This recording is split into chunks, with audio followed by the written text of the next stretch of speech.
guys, I'm back for my Smackdown review, and I think I'm actually going to shock you, because for once, Smackdown was actually good. Like, it wasn't just average, it was actually good. I think this is like the first time since I've come back to reviewing that I've actually had something positive to say about Smackdown, which is absolutely crazy, because normally I sit there like, oh, this is, you know, just the same old kind of thing, but they actually changed it up a bit this week, and it was actually good, and most reviews that I've read on the internet as well agreed with the same thing. So it's not just me having, like, you know, like a funny 5 minutes. It actually was good.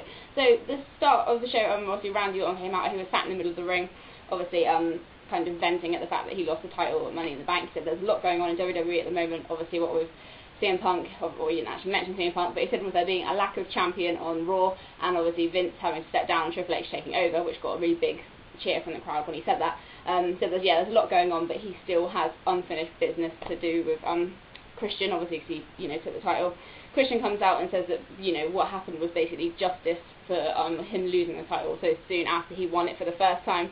And, you know, he said spitting in Orton's face was an accident, and he said to Orton that he just needs to stop complaining because, you know, nobody likes a whiner, which obviously, because Christian obviously has been whining this whole, like, last few months, obviously, which is quite funny that he would actually say that, considering he's been whining non-stop for ages. Orton says, you know, he, like, completely snaps and basically says that he wants a rematch tonight. Christian says no, gets to, like, the back of the line again, which is, you know, the fact that Christian had so many chances and he's, like, not even letting Orton have a rematch. Orton goes to, like, well, he literally goes after Christian, but Teddy Long comes out and says, whoa, calm down, you know, you've got your match against Kane tonight, you will get a title shot, but it's not going to be tonight. And he tells Orton to kind of just, like, leave, but Orton goes for, like, starts attacking Christian, but all the rest and, like, security drag him off, and then Teddy Long says that Christian has to go in the ring now and face Ezekiel Jackson. So that was a good opener to Raw. I'm liking the fact that Orton's kind of gone back to, like, his psycho kind of character from 2009. He seems to be getting a lot more of a reaction. It's just a lot more interesting. Don't get me wrong, I'm a really big fan of Orton, as you guys know, and I've, you know, like, liked him for, like, ages. But, like, kind of recently, his promos have been a bit, like, not that interesting. But this one was really good, and I'm liking this whole, like, psycho kind of character that he's got coming back. It just makes his character a little bit more interesting. So, yeah, Christian versus Ezekiel Jackson. It was okay. It wasn't actually too bad. You know, you guys know by now I'm not a fan of Ezekiel Jackson, but this match wasn't actually too bad. Christian wins clean with the kill switch. Can't really say much more than that, really. Decent, like, kind of first match. Michael Cole is in the ring and he interviews Daniel Bryan talking about Money in the Bank and the fact that, you know, he won. And in fact, obviously, you know, everyone knows Michael Cole hates Daniel Bryan, and he was saying that it was a complete fluke. And he says that Daniel Bryan will do what, like, every other person does, and will do a cheap cash in, and says he doesn't deserve to be champion. Daniel Bryan replies and says, you know, he's not going to listen to anything Cole says. He said his opinion doesn't mean anything to him because he knows that he's hated him ever since he started, like, you know, wrestling for WWE. And he says that in this, like, business you don't deserve anything, you have to earn it. He's, you know, makes his announcement. He says that he's actually going to announce now exactly when he's going to cash in, and going to be at Wrestlemania 28 next year in Miami, and he's going to be in the main event, so he says, which obviously everyone's kind of a bit like, you know, kind of, well, not shocked, should I say, but obviously the fact that, you know, he's just announcing that he's actually going to cash in at WrestleMania, because obviously no one's ever actually done that before, because I suppose before it used to be from WrestleMania till WrestleMania, and they'd always cash in beforehand, but now, obviously, because with the Money in the Bank being in July, it doesn't seem like such a long wait until WrestleMania, so I guess maybe that's why they've kind of done it now.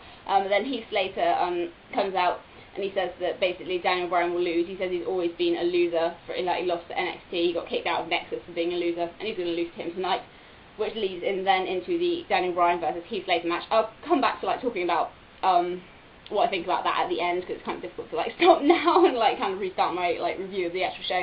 So Daniel Bryan versus Heath Slater actually had a fairly decent match. It wasn't too bad. Normally I tend to, like, say Nexus matches and, like, or not Nexus, core matches are really awful and stuff, but this one actually wasn't too bad. Daniel Bryan does a nice diving knee, like, he dives off the apron and, like, literally knees Heath Slater in the face, which is a nice spot.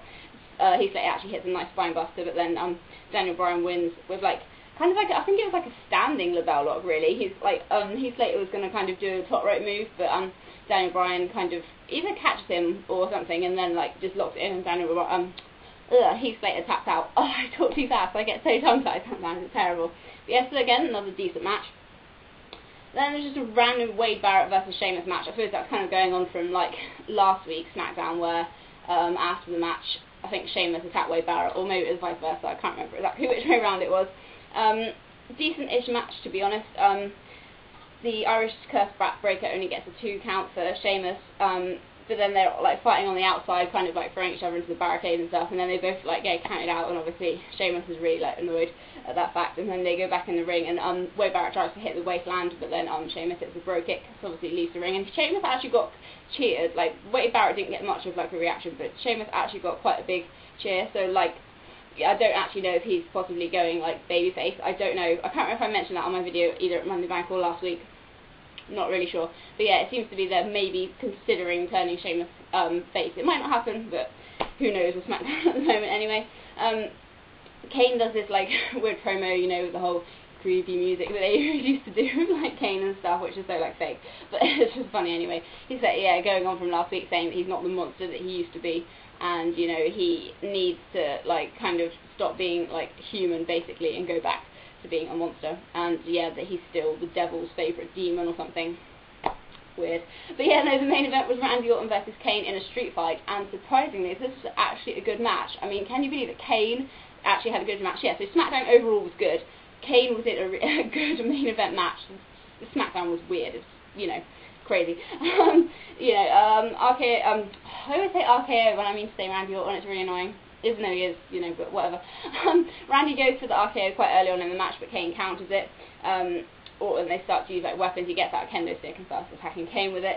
Funny spot of the match, Kane tries to chokeslam Orton through the table, but Orton kind of like manages to stop it, and he's actually up on the table, and he's like kicking Kane like away from him, but then he puts his foot down and puts it down through like the hole, like where all the cables come up through, and just literally falls over and like tips the table over. And I mean, honestly, that was so funny. I know he could have really injured his leg there or something if he'd caught it wrong, but that was actually quite hilarious just to see him like toppling. And obviously then he tried to like jump up like, haha, I'm fine, I'm fine.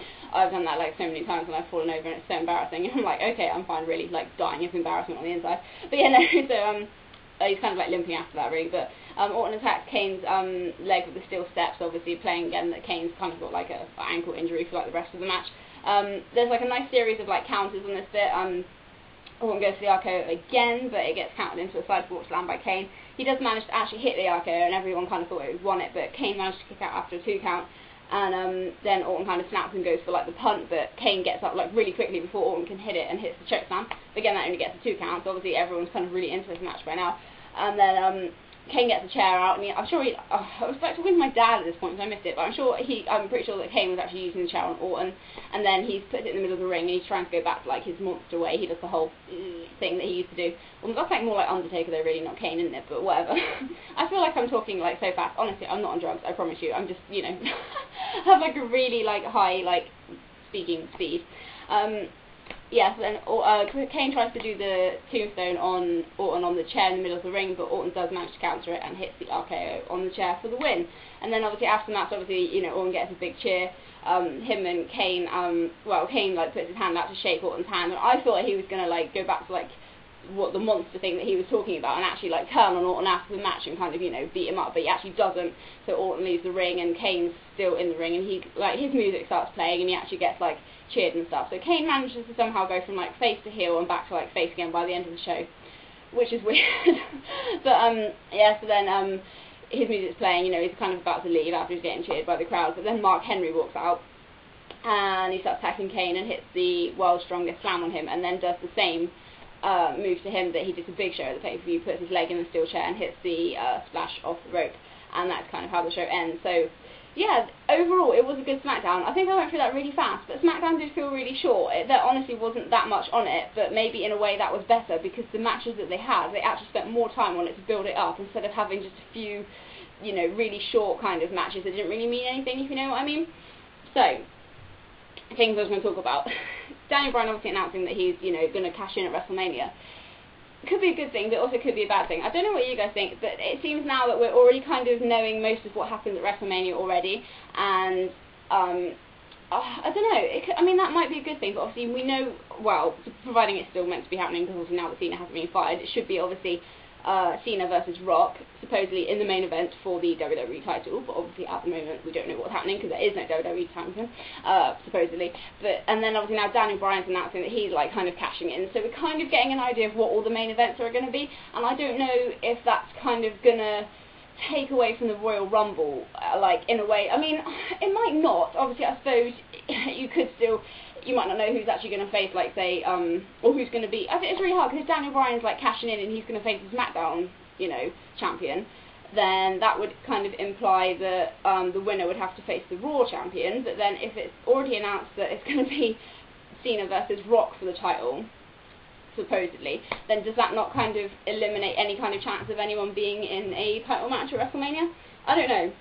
Maybe I'm just, you know, looking at this too far into this, and I just need to, like, wait and see what happens, obviously. And then also another thing that I was thinking is, obviously, because Punk obviously mentioned before he left that he obviously was sick about the fact that Rock was in the main event at WrestleMania and not him. Perhaps for whatever reason, like, Triple H, I don't know how long Punk's going to stay out for. Maybe, like, obviously Triple H could, like, do some kind of deal with him, and then he could actually come back and still be in the main event, and it could be like a triple threat with Punk, Cena and Rock. They could go down that route, or they might not. Obviously, we just don't know. It's really hard at the moment, because we just not know what is happening with that storyline, because, you know, it's, like, really unpredictable. We just, yeah, don't know what is going to happen. So, yeah, I don't know. It could be good, could be bad. Daniel Bryan. Yeah, he's not my favourite wrestler. I mean, he's quite good, but I still don't know if I can see him, like, actually winning the championship. So my dad might be right with the whole fact that he said he would be the first one to cash in and then not actually win. But, you know, who knows? Unless, you know, if he's still going to stay in the same character. I can't really ever see Daniel Bryan kind of turning heel, but, you know, who knows? So yeah, that was that bit. And obviously with Kane, this whole, like, monster thing, he's going on, he needs to go back to being a monster, and then he's just like, not. I suppose it would be too weird. He couldn't really go back to, like, you know, there's no way he could ever kind of go back to being kind of masked again, like, now after being unmasked for so long. But it just kind of seems that he's never really gonna get back what he used to be like. But then, yeah, he can't just jump back to being masked again and suddenly be, like, all powerful, like this big, like, kind of monster. But yeah, I don't really know what is going on with Kane. You know, he's kind of gone from, yeah, it went from being, you know, really, like, yeah, good to, like, kind of boring now, and just, you know, nobody's really afraid to face him anymore like he used to be. But yeah, no. So like I said, good match. We've got good matches, good promos, nice one at the start with Orton and Christian. Even though I'm hoping that this won't be like another 3 months of Orton versus Christian again, because that will be, like, really annoying. But yeah, we'll see what happens anyway. So yeah, can you believe it, guys? I actually enjoyed Smackdown. One of you, I can't remember who it was, who said, he left me a comment on my last video, my last Smackdown video, and said, you know, it will be, like, good, like, one day. And it actually has, like, happened already, so that's quite impressive. Anyway, I'm going to stop rambling now because I've been talking for too long. So yeah, thanks for watching this video, and I will see you guys next time. Bye!